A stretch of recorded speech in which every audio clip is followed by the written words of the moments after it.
സംസ്ഥാനത്തെ ബാർ ഉടമകളുടെ സമയം നീട്ടാനുള്ള തീരുമാനത്തിൽ രാഷ്ട്രീയ വിവാദം. തീരുമാനം എടുത്തതിൽ തെറ്റില്ലെന്നും വിവരമറിഞ്ഞത് പത്രമാധ്യമങ്ങളിലൂടെയാണെന്നും LDF കൺവീനർ TP രാമകൃഷ്ണൻ പറഞ്ഞു. എന്നാൽ മുന്നണി യോഗത്തിൽ സംസ്ഥാന സെക്രട്ടറി MV ഗോവിന്ദൻ നിർദ്ദേശം അറിയിച്ചിരുന്നുവെന്ന് CPIM വ്യക്തമാക്കി. തീരുമാനത്തിനെതിരെ കടുത്ത വിമർശനവുമായി കത്തോലിക്ക ഓർത്തഡോക്സ് സഭകൾ രംഗത്ത് വന്നു. പുതുതലമുറ ബാറിൽ തന്നെ കിടന്നുറങ്ങണം എന്നാണോ സർക്കാർ പറയുന്നതെന്ന് ഓർത്തഡോക്സ് സഭ അസോസിയേഷൻ സെക്രട്ടറി ബിജു ഉമ്മൻ ചോദിച്ചു. ഇപ്പോൾ ഇത് ഗവൺമെൻറ് ഉത്തരവാദിത്തം എന്നുള്ളത് എനിക്കറിയില്ല. പത്രങ്ങളിലൊക്കെ വാർത്ത വായിച്ചതാണ്. ഒരു പൊതു നിലപാട് സ്വീകരിച്ച് കഴിഞ്ഞാൽ ബന്ധപ്പെട്ട വകുപ്പുകൾക്ക് ഇത് സംബന്ധമായ നിലപാട് സ്വീകരിക്കാൻ അധികാരമുണ്ട്. സംസ്ഥാന സർക്കാരിന്റെ മദ്യനയവുമായി ബന്ധപ്പെട്ടതാണ് ബാറുകളുടെ സമയം നീട്ടുന്ന തീരുമാനമെന്ന് പറയുമ്പോഴും ഇക്കാര്യം പത്രമാധ്യമങ്ങളിലൂടെയാണ് അറിഞ്ഞതെന്ന LDF കൺവീനറുടെ വിശദീകരണം മുന്നണിക്കുള്ളിൽ തന്നെ കല്ലുകടിയാണെന്ന പ്രതീതിയാണ് ഉണ്ടാക്കിയത്. സമയം കൂട്ടാനുള്ള തീരുമാനം മുന്നണിയെ അറിയിച്ചിരുന്നുവെന്നാണ് CPIM വിശദീകരണം.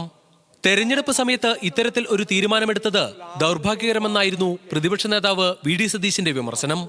മദ്യം വിളമ്പാൻ എല്ലാവർക്കും ലൈസൻസ് നൽകുന്നു, മദ്യം വ്യാപകമാക്കുന്നത് ദോഷം ചെയ്യുമെന്നും സതീശൻ.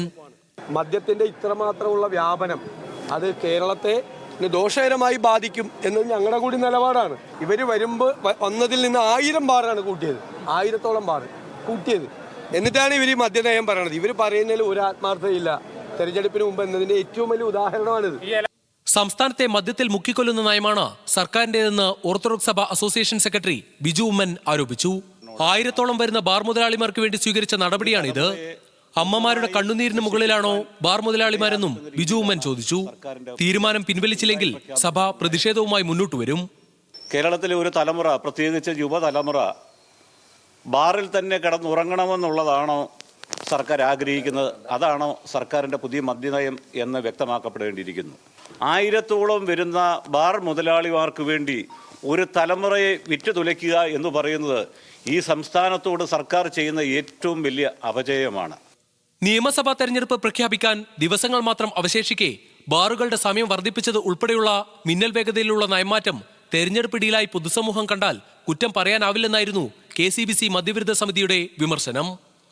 കേരള കത്തോലിക്ക സഭ മാർച്ച് 8-ന് മദ്യലഹരി വിരുദ്ധ ഞായർ ആചരിക്കുമെന്നും വാർത്താക്കുറിപ്പിൽ വ്യക്തമാക്കി. News desk, news Malayalam.